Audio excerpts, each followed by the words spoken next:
where real stories reveal the unseen battle between light and darkness. I'm your host, Thomas Jones, better known as the Woke Prophet. Every Friday night at 7 p.m. Eastern Standard Time, we dive into powerful experiences that will challenge and inspire you. Sit back, listen closely, and let's get into tonight's episode.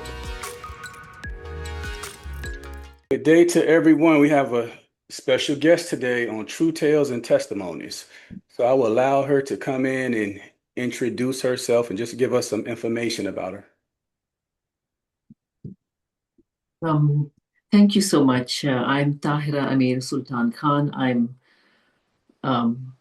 from Singapore, and I have had many supernatural encounters, and through my journey, I started off all in the technology field for over 20 years, and I was guided by God to take a different path, and ever since, it has been an unbelievable journey.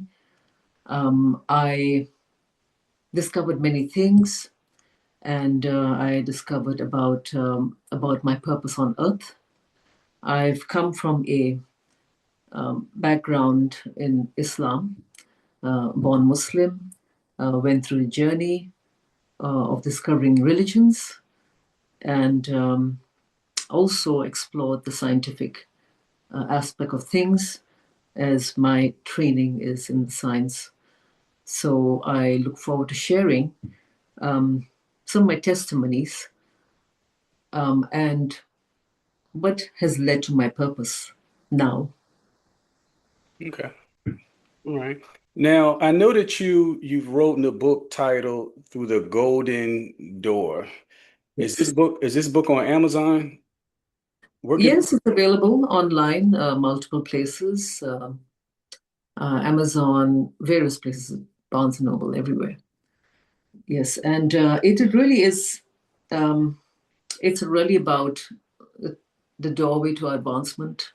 I write about the new human, as I was guided through all the visions and dreams that came to me ever since I had a profound death, and what I also call a death and stigmata experience. This was in September 2013, which led to this book because it was so intense and so much happened that I was recording things down. And as I met certain people, like, for example, I met with Bill Johnson from Bethel Church. He guided me, write it down. And yes, so it became an account of insights, of experiences written in a magical, mystical way. So it's easy to understand, but really it's truth. Okay. Are you able to share this death and this stigmata? Can you help us to understand your Yes. experiences? I know you shared this in the book. So can you speak on that, some of the death and the stigmata? Yes. I mean, how do I describe it? Um, September 2013. It was like as if I was led to that point, and I felt as if my soul was dying. It was like a soul death. I don't know how to describe it in that way, I would say. Um, at that point, I was with my family, and I felt such a breakdown within, uh, a shattering of my soul, like almost totally fragmented, that I physically also collapsed. And all I know is that my mother was present, my other family members were present, and I could see myself as she cradled my body, like as if I had died. And I could feel as if that I had reborn, because I left and then I came back. I don't know how long it was. It was as if time was immaterial, but I really felt like I had a resurrection, like a rebirth. One of my family members saw something on my palm, and he stood up and shouted divinity. I was still feeling very vague, like a little disoriented, and I saw my left palm with this red blood spot. No pain, just a euphoric feeling of I had resurrected. And I felt like a brand new person. Of course, I questioned because I'll tell you at that time, as a Muslim, I did not believe in the worship of Jesus. I did believe in Jesus, of course. Jesus has been mentioned many, many times in the Holy Quran. But I did not believe in the worship of Jesus as the Christians did. So I was very puzzled. And I did not even really go deep into the resurrection and the death of Jesus Christ. But I felt like I understood it so well suddenly, that prolonged pain. And because I was led to that death. And before that, for 6 months, I felt a prolonged pain. It was agonizing until that happened. But I have to say that because I felt like a totally brand new person. And when my family said the word divinity, it resonated as if I felt like Jesus was in me. Yes, I felt as if Jesus was in me. After that, I decided to research. I started going to certain churches. I could want to ask questions about this. What is this? What is this blood spot? What is this stigmata? I didn't know about it, but why was it happening to me? And why did I feel so different? I would say about 50 days later, I decided to do my prayers a little bit differently. As I did understand it, I stood up and placed my palms out, and I would think of God. And I started to, for the first time, actually think of Jesus in my prayer. Because I was questioning about the stigmata and death. So suddenly, like a fraction of a second, I saw this orb that appeared, a green orb appeared in front of me. And very quickly, as if, like, again, I couldn't measure the time, turned into a man and fire. So when you say a green orb, can you explain exactly for the ones that are not familiar with an orb? So, like, can you describe Ball exactly of light. a ball of light? Okay, all right. A ball of light. So it moved, ball of light. My sister was there, and I said to her, "Can you see this ball of light?" She was in the room, but she couldn't. But I was transfixed and I saw this. And it was so quickly a man and fire.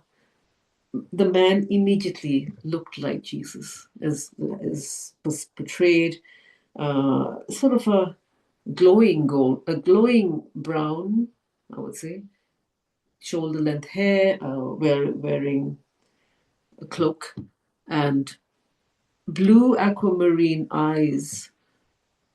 Okay. Very interesting. And looking at me, but one with fire. But the fire wasn't a hot fire. It was like fire, and yes, and just healing me through my eyes. And I questioned again. Like I said, I always doubted anything. I thought, is this an angel? But feels like Jesus. Mm-hmm. Yes. So it was confirmation. Confirmation. So after that, I felt healed. I was being healed. Mm-hmm. Whatever was broken, of course, I had the rebirth. But it's like whatever fragments within me was still need to be dealt with was being healed by this, as I referred to my book, the divine being. But So yes. do you mind sharing exactly what led up to the death? Oh, I would say years and years of um, really some personal, very deeply personal issues I felt went through that I couldn't cope anymore at all levels. And I was going through years of depression. Mhm. And that as if I did not fit in, I couldn't cope. I questioned about what joy felt like. I did not go through that for a long time.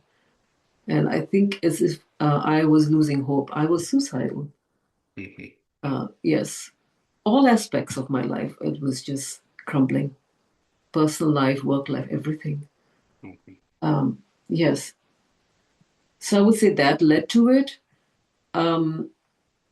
But I would say the 6 months, it was almost automatic. There were certain hours of the day I would just go into a state of like remorse, absolute remorse. It was a fixed timing every day. It was really bizarre, really bizarre. Till that it's like I could resonate with the torture Jesus was going through. It was a long torture, Mhm. and I felt that I could feel it and I understood it. So yes, if that describes it. But I would say after that encounter face to face, Mhm. I had many experiences after that, miraculous. It was like, um, again, going into prayer, and there was this area Mhm. where I had the stigmata. It was like a vortex, What time? uh, like a vortex energetically. So Um, I just want yeah, to do a quick recap. So you you was suffering from depression and you experienced death through this. And you said you remember seeing a green ball of light, which was yes, orb. So within this orb, it appeared to look like Jesus. You say you saw a man and yes. saw fire coming from the man, or you felt fire throughout your body? No, not in my body. Okay. It was a man and this fire were one. Oh, okay. Okay. The man of fire. And you noticed that you had red spots in Yes, your hand, in the palm of your hand. yes, yes. Okay. All right. So for the ones that don't understand that, well, I'll let you explain that. What did you, so what does the red, well, what did the red spot or red dot represent to you? The crucifixion of Jesus Christ. Okay. Yes, it was automatic. I just knew You knew it. because I felt it. There was no doubt at all. Um, the crucifixion. Yes, as if, as I said, a long pain, long torture, death and resurrection. Definitely. Mhm. Yeah, different, totally different person. And it was interesting because um, I met with this an itinerant minister, Mhm. and I told her about this. She was from Australia, uh, and she said to me, "You're going to be a totally different person." I Mhm. was already feeling different, but it wasn't in full expression yet. I was feeling totally different inside, but my expression was coming out as a different person. So when you say feeling different, so are you saying that you felt like the depression left, all suicidal thoughts, that type of thing left? More than that, I felt like I could see. I had a much greater awareness, uh, deeper understanding of things, as if I had in so many ways evolved. My mind had evolved, renewed, let's say. It was beyond just coming out of that kind of darkness, but a total renewal.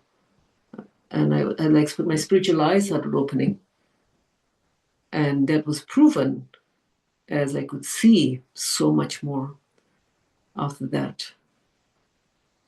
So would you consider that one of your most transformative moments of your life? Yes, I would say that. Why would you consider that the one of your most transformative moments? Because it was so intense after that experience. And I said, like, I had an encounter about 50 days after that, roughly. And then after that, so many things happened, which it was unfathomable before. As if like it's like almost out of this world, I would say. I had I found I had, because I was in hell, literally before I was literally in hell, I was taken up to a place which looked like the realm of gold. It was like maybe a realm in heaven, but everything was gold. Leaves, trees, the pathway. And I was literally able to, it almost felt so real. And then when I would just suddenly come back, brought up there, come back. And then I felt like I had these gold sparkles in my embedded in my skin, as if like evidence of that. But it didn't remain just one day, one time. It happened many, many times after that. Even I was guided to do more meditation and prayer. So when I would go into deep meditation and then fasting. So I took that on because I was on a journey, and when I would fast, again I got that evidence on my skin of that gold. Gold was so evident again and again. And that itinerant minister I met with, as I mentioned to you, she had the same thing, which is why I went to her.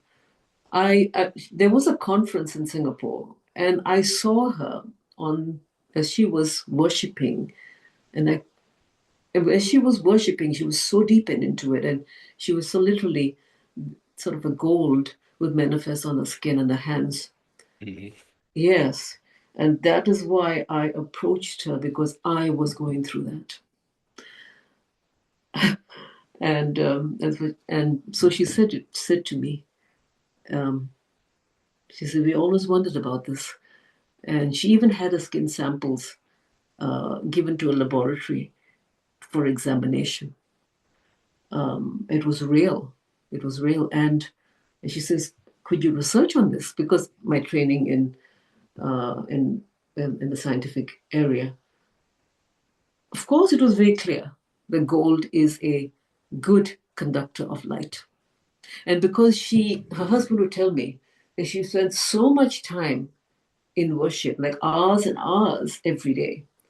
Literally, she was immersing herself in light. And this was when things changed for her. Now, because for me, it wasn't that I was in worship hours and hours like she was, because of some kind of depth I had, that I had a different frequency. It was as if I carried a different frequency, and I had more light in me, I felt. And when I would go into deep prayer and when I would fast, it would be evident and it would show itself. So that was miraculous. That was never there before, ever. Right. Yeah. Yeah, and I'm very familiar with that because sometimes I see it on myself as well. And for the people that don't understand it or know what it's about, when you start seeing this gold tint or these gold sparkles throughout the body, that's just a sign that Yeshua, the Most High, has filled you. So he's filling you with the spirit, and I do see that radiating from people. So I understand exactly where you're coming from when you say that. Now let me ask you, you said you was practicing Islam before the death. Is that correct? I was born a Muslim. So let me ask you, do you feel like that had anything to do with what triggered the issues? Or did that, let me ask you this, No, do you feel like it no, helped you or it hurt? no. It had nothing to do with it. Okay. Yeah, had nothing to do with it. It's just that I think that it had nothing to do with my demise. It was my own life. Uh, and it's just the experiences give a more complete understanding of things, which I was not aware of, even though I also had gone through Buddhist meditations and all that, which was great. But there was more that I began to understand. It was as if gaps were being filled. The kind of Now and oh, go ahead. You go ahead.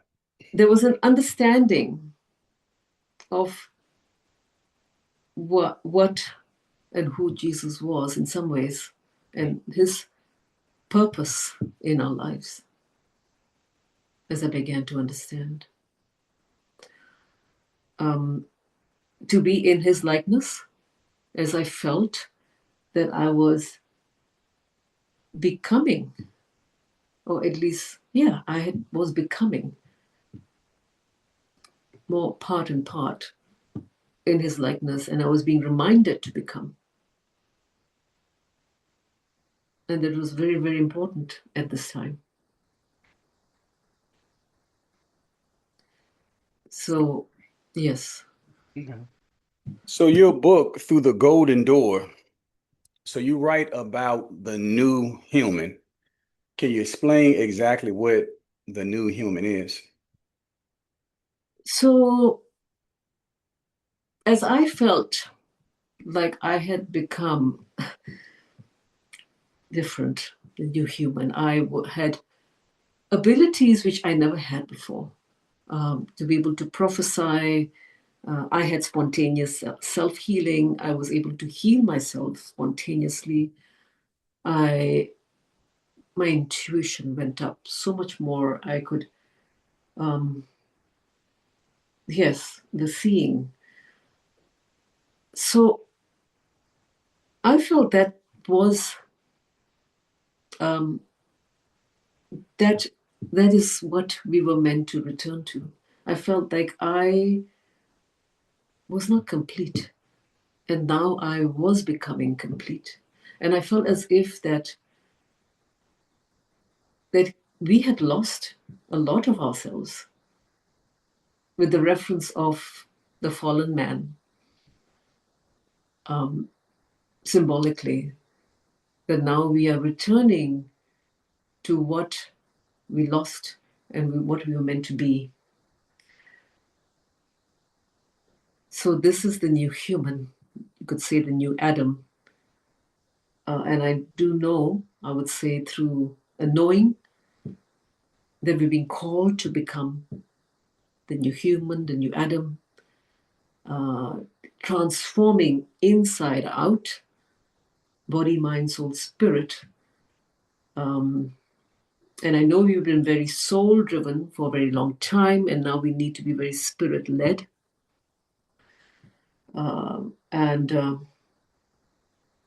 as this divine being, who I felt was Jesus, was cleansing my soul through a form of like a quantum. I felt like a quantum energy, very divine field coming through me. And then also the spiritual expansion, my spirit, a spirit woman. I felt like I was even raising an intelligence, which is not of the earthly intelligence, but a supernatural intelligence. Everything was it was different. Mm-hmm. Yes. So this is the new human, which I feel that that we are being returned to, and I was just experiencing it, and I know many people are experiencing it, and I believe that this is the time of that acceleration, where we will be able to do, as stated in the Bible, greater miracles than even Jesus was doing. I think we're just at the tip of the iceberg. Mm-hmm. Yes. So what do you feel like the Most High God has called you to do? I feel evidence of this through myself, and also because I think because of also the kind of work I used to do. My work was involved in the frameworks of smart cities. When I was doing work for the Singapore government and also the Qatar government in the Middle East. So that was very much full on technology. Okay. And I was also heading the mobile space from the society point of view, again, in collaboration with the government. And I was the president. I was so in it.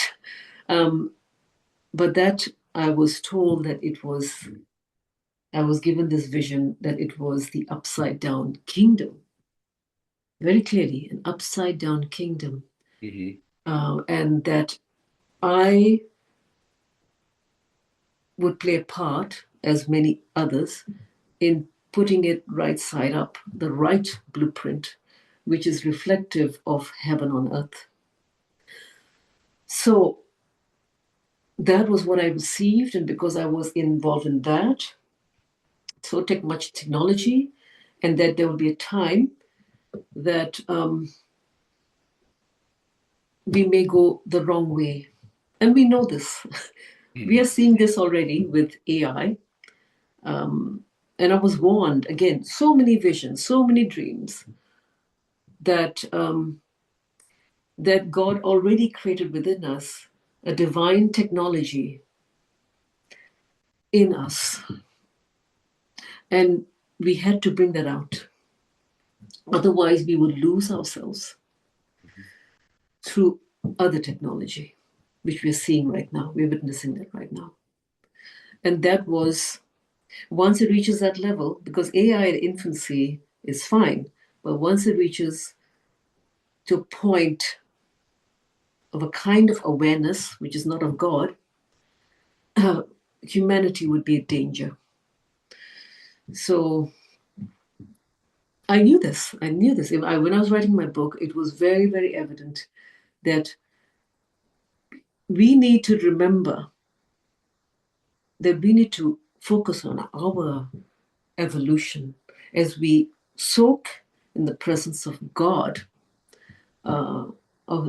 and allow for those shifts, allow for us to expand in the spirit as we connect with God and spend more time in worship, more time in prayer, meditation, and not allow ourselves to be hijacked with technology. I knew that my involvement was twofold, as I was evidence within myself, and also through the blueprints. I run a nonprofit, which is called Through the Golden Door Eco Societies. The word eco societies was given to me just as a download, because it's not just community, it's a reframing of the societal blueprint based on values and not based on technology and just economic indicators. Technology is an enabler, but not as everything. Okay. Yes. So if we're going back to the values and the virtues rather than the foundation being the economic indicators, as the world is upside down. So yes, that came over time. It became more and more evident with all the visions, all the dreams, by 2021 over the years. So 2013 and more, and it was an opening up to that. And the word also came to me that these eco-societies were really the land of the saints, because as we are the new human, being called to return to being saints, which is the natural state of how we are meant to be and how to live. So when you saw you had this vision about this AI, was it shown to you that it's like demonic or positive or? Okay.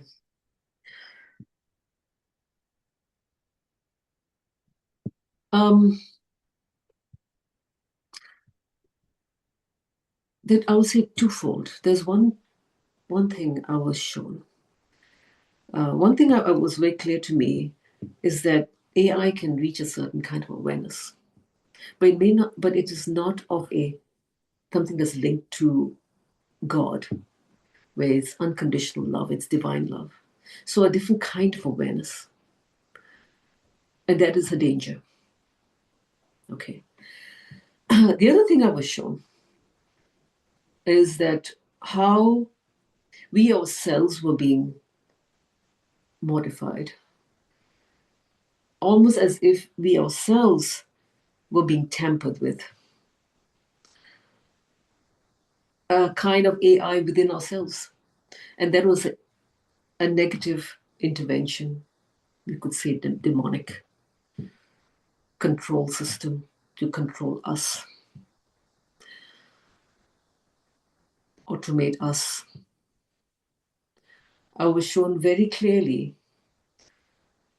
at the time of the COVID, right? That was a time to allow for that. And also was very clearly about how the biological messenger that we have within ourselves, the RNA, should not be tampered with. So this is the intervention, the negative intervention. So the AI, the external AI, which may reach awareness, which I believe is already happening, from the narrow AI, which is the basic, when ChatGPT just started, and then agency AI, which is and then the human level AI, and then the ASI, which will be revealed, and the intervention within ourselves. So twofold. These two are the danger, these two are demonic. So we are being called to preserve our humanity, and also we can use AI, but we need to be really aware that we should not allow ourselves to decline cognitively and also within ourselves through our DNA, the RNA, and manage it well, and not allow ourselves to be taken over or maneuvered by technology, because in some places, some countries, they're just going all out, and that's a big danger. Yeah.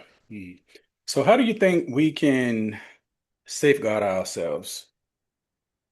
We need to really spend time in worship, connecting with God. I pray in tongues.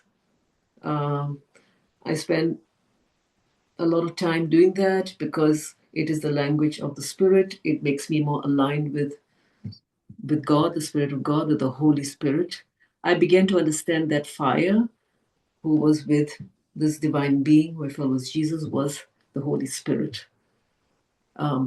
Yes, fire, Holy Spirit. And I needed to spend time and just connecting. And that will allow for us to shift through our DNA, and to receive more, to receive those blueprints for our reconfiguration in the divine, in the godly way, so that we can shield ourselves from that other intervention, the negative intervention, which I would say is a negative timeline of transhumanism. So that's really very important. We need to spend time in nature. Nature supports us in that. So spending time in prayer, meditation, nature, all that is absolutely critical right now, I would say. Reading scriptures, I would say, and yes, prayer in tongues. Mhm. So you mentioned about the land of the saints, which the Most High God is calling us to build. Can you give us more information on that? Yes, so the land of the saints, it's the way we were meant to live. Is the societal blueprint that is supportive of the human, that does not enslave us, that looks at the flourishing human, the human health, the human happiness, that looks at that how we build houses that support the human body so that we can prevent sickness, because we were never designed to be sick, actually. We were not designed to die of sickness. We were supposed to die when the soul feels right to leave, as I know. And also, part of the land of the saints was to protect the children. So we needed to come up with frameworks for the earliest childhood education that is based on values and virtues first, because at the age up to 7 years old, the child is at a very delicate age. It's like the child is like a sponge, and they are at that theta frequency. That means they absorb everything. So that is a time when the child, how you educate the child, it should be at the best possible way, that you have a stable, functioning, and with strong values before anything else is taught, because they will be the future adults. And there was one vision that was so emotional for me. This came through a year and a half ago. It was so emotional. I was told that if we don't do that, if we don't start focusing on the children and we don't focus on our inner evolution based on God, the technology from God, we were going to lose ourselves. We're going to lose our humanness. We're going to be more and more programmed. The land of the saints really is that nature infused, the best possible early child education, supportive living structures that support the human body and not constrain it, like, for example, like concrete, that actually do not support the human body, at least the man-made concrete, but to relook at how we live. So all supports our evolution. As we work on prayers and we work on meditations and worship, we still need the environment that supports. Yes. So is this a urgency right now? And if so, why would you say that? Absolute urgency as technology, AI is moving with leaps and bounds. You've seen that, which is a few months. We need to accelerate in terms of our spiritual evolution more than ever before. We need to be always spiritually ahead of technology. So spending time in nature, spending time in prayer, meditation, worship, all this should be a daily practice. Yes, absolutely. Because 2027, we're going to get some major shocks. And what I was told in this vision that I was given, by 2 generations from now, if we don't do this, we will lose a lot of our humanness. It's already happening. I don't want to scare people. I'm just saying that sometimes we're given messages in advance so that God is protecting us. That's why these dreams and visions come, because it's, again, forewarning, so we can do something about it. It doesn't mean that it's going to happen, because we can change the timeline, and we can change the future as we do this now and not ignore it. Okay. So since you went through the death, and you said you said you felt like your intuition opened up, you was able to heal. So would you consider yourself to be a prophet now, or would you just consider yourself to just be a person that after this incident is just open and unlock certain gifts within you? I feel that all of us were meant to be able to prophesy. Mm. Yeah, I would say a prophet, healer, yeah, all of it.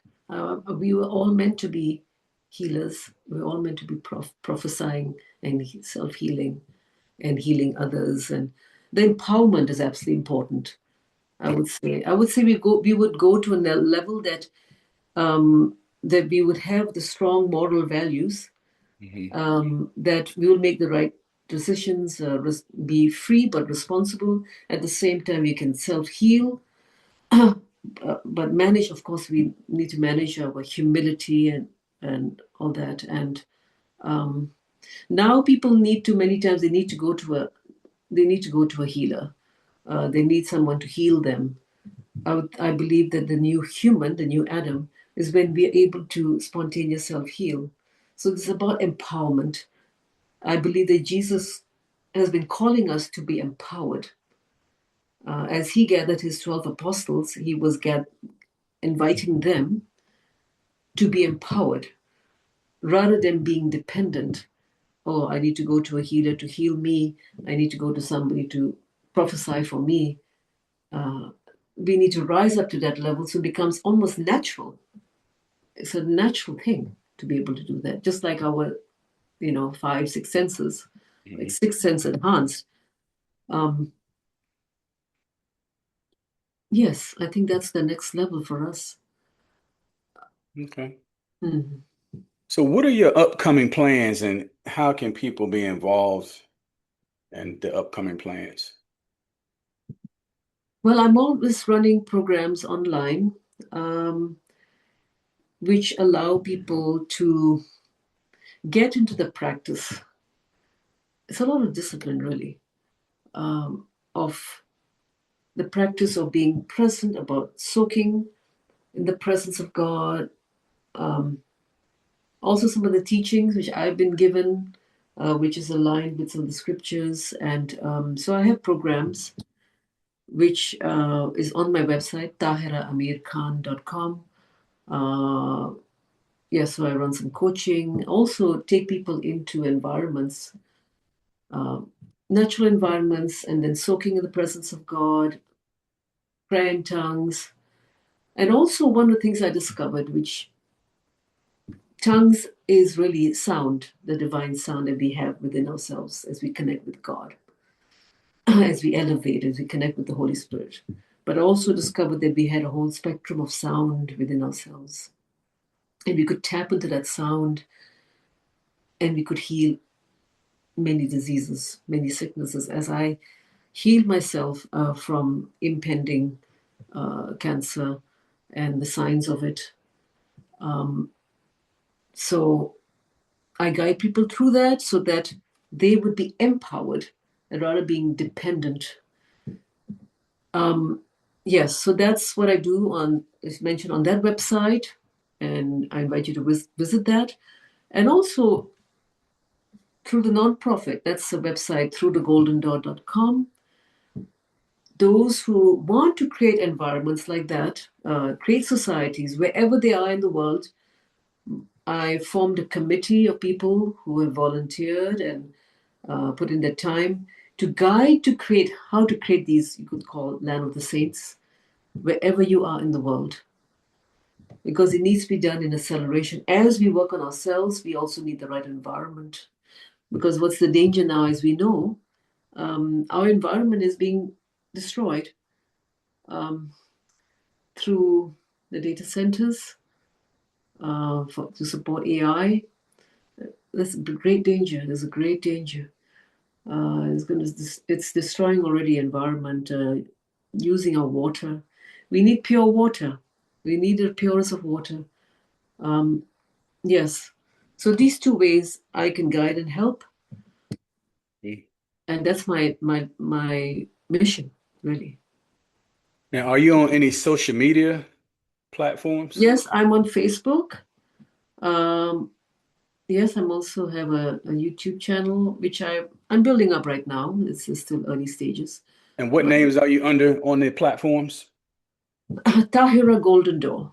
You can do search Tahira Golden Door. Golden Door. Door. Okay. Yeah. Tahira Golden Door. Okay. Yes. Mhm. Well, we're gonna, if you are up for it, are you up for taking a few questions Absolutely. from the people? All right, let's Yes. see. Let's see what we have here. Tahara. So what questions do y'all have for Tahara? So one of the questions is you said something. I don't know if you'll be able to remember this or not, but it's saying you said something, I guess, was going to happen in a couple of years, but I guess it wasn't clear. They didn't really catch you. So they're asking, do you remember? You said something about something was going to happen in a couple of years. Well, based on the vision that I received, in 2 generations from now, if we don't do anything about our own evolution, we would lose a lot of our humanness. The transhuman, the transhuman, we can't go back. Okay, this is the danger. So 2 generations from now, is it 50 years, 40 years, 60 years, around there? Mm, Yeah, it's like there's no turning back. So we need to work on ourselves now, and we really need to balance out with technology. hmm Okay, let's see if we have any more questions. All right, so someone is asking about the death. Is that something that you don't mind talking about? Sure, I don't mind Okay. talking. Did you physically die or was it a spiritual death? Felt like a soul and spiritual death. Okay. Yes. So when this happened, did you notice that your spirit came out of your body and you was looking down, or did you see darkness?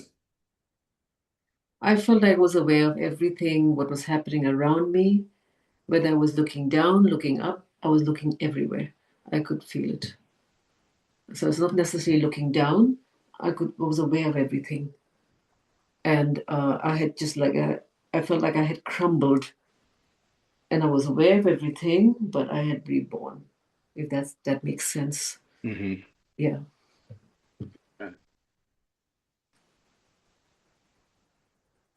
All right, another question. Serious attacks in those areas.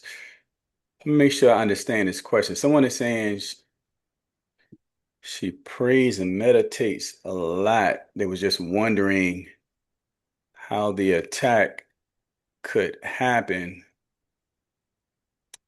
being that you pray and you meditate so much. That was only after. I did not do that.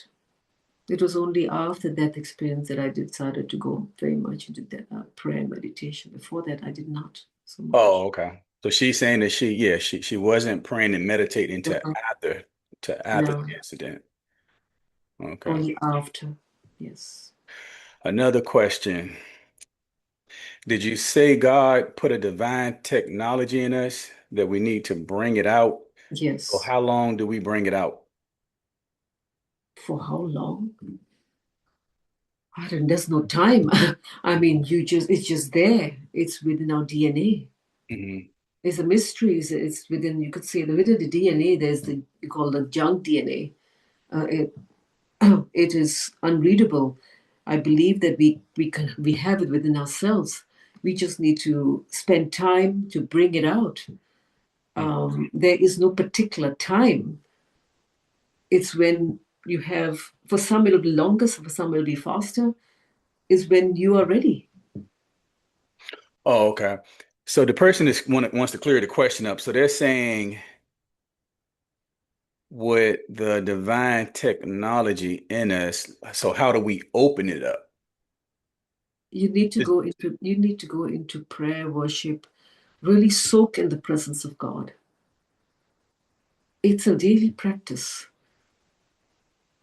Okay. And yes, it's a daily practice. We need to, this, there's so much interference. There's so many distractions. And also, you need to be aware of what's really happening around us and what you need to step out from those distractions and allow God to work on you. It's a divine technology, so it's there dormant. Okay. Fasting also helps, of course, done in the right way, not an extreme way, but allow for God to speak to you. Allow yourself to be in a place where God can speak to you without all the distractions, because we are being bombarded with that. Okay. Another question is, do you get spiritual attacked by demons or demonic entities? Yes, I did. I did. And after the death experience, I was able to see them clearly. And I was able to cast them out. I learned spiritual warfare. It was like as if I was guided on how to do it. So I'll tell you this demonic attack because some kind of black magic was put on me by a family of another religion, whatever it was. And it was terrible because I felt like I had become numb, waist down, as a paralyzed waist down. I could feel the attack. Yes, but after the death experience, I felt that I could not be touched. As long as you see, you can have that. We transform, but we still need to keep practicing. It doesn't mean that you change and then nothing can happen to you. You don't need to do anything. It's not that. I believe because I felt like a different person. Wanting to connect with God and to be in the spirit was very natural for me. There was always something pulling me back. I would always feel, especially my left palm. It was interesting. My left palm would like call me. I would feel you need to go back to the spirit. You need to connect in the spirit. That has been my protection, I would say. It's almost like we've been called to habitat in that space as we walk on earth. So I've not had any spiritual attack ever since. The attack I do get, I have to confess, I do get some kind of attack through other people who try to come to my space and try to hurt me. So it comes through other people, not through me. So then is discernment. Because you see, when you're more in the spirit, you become like a magnifying glass because you magnify, you carry a high frequency and you magnify the energy around you. So if somebody you meet may carry some darkness within themselves or have an open door to darkness, that gets magnified.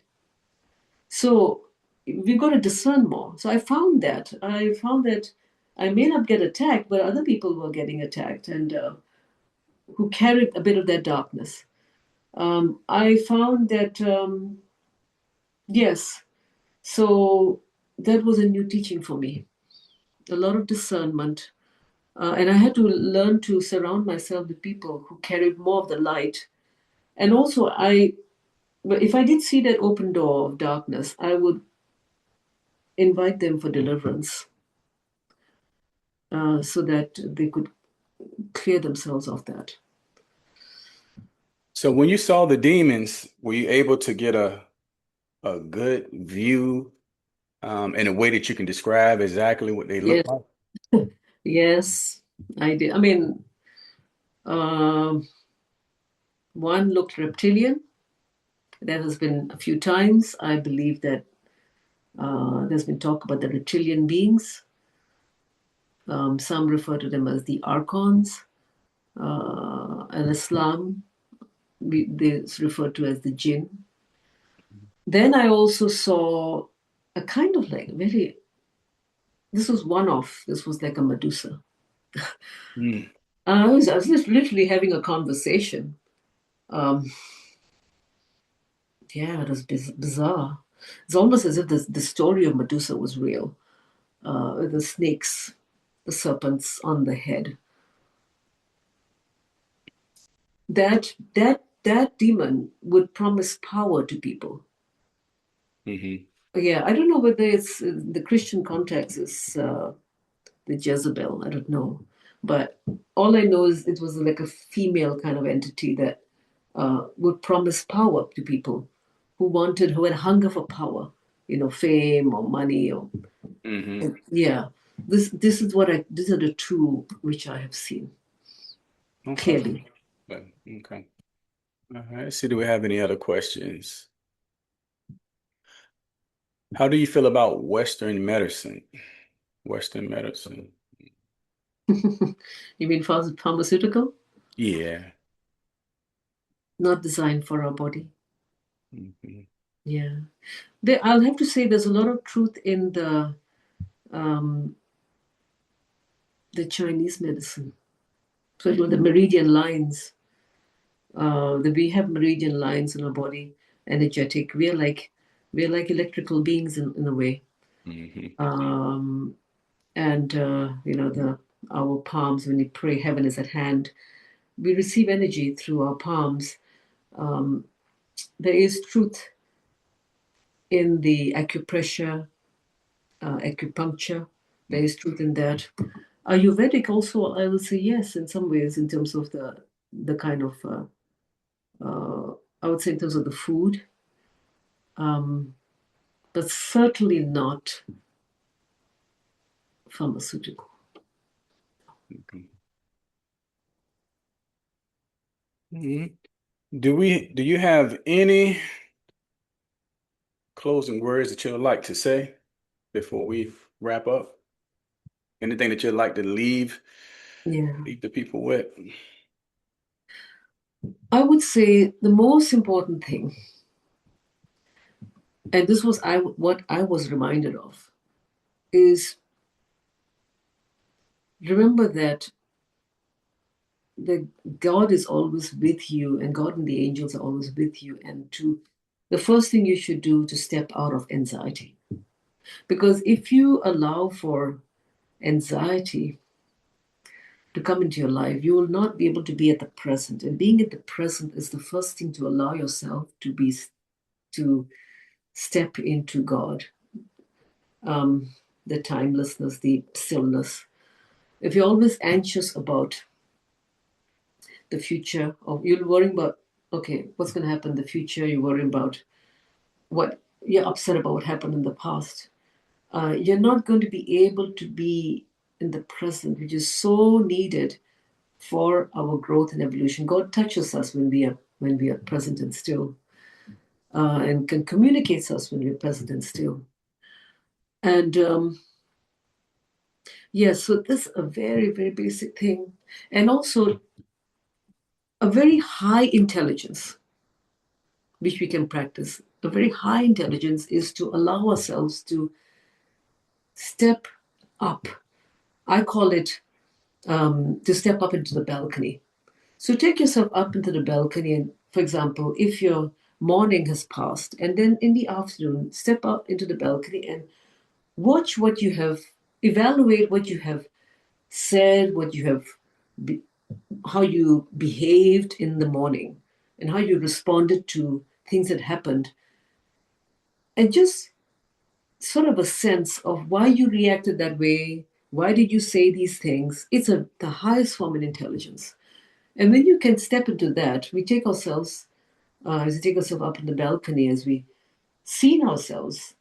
You practice this every day, twice a day. You will gain greater awareness, and then you can correct yourself and again be more at the present. This allows for our growth and evolution.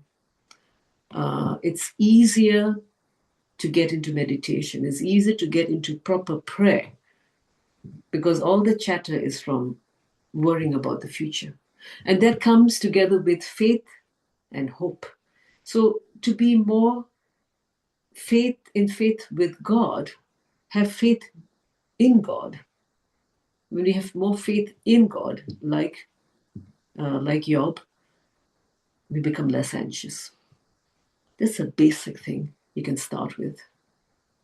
Slowly things will change for the better. Yeah. Well, I thank you for coming on, and thank you for sharing your knowledge. And y'all make sure you go get her book, Through the Golden Door. And you said it's available on Amazon, correct? The book is on tahiraamirkhan.com, Okay. and throughthegoldendoor.com is the movement. It's named after the book. But you can also get it, you can get it on both websites. Okay. All right.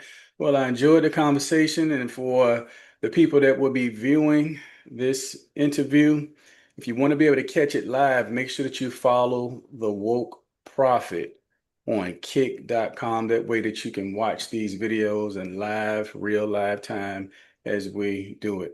Again, I appreciate you coming on, and I will be speaking with you very soon.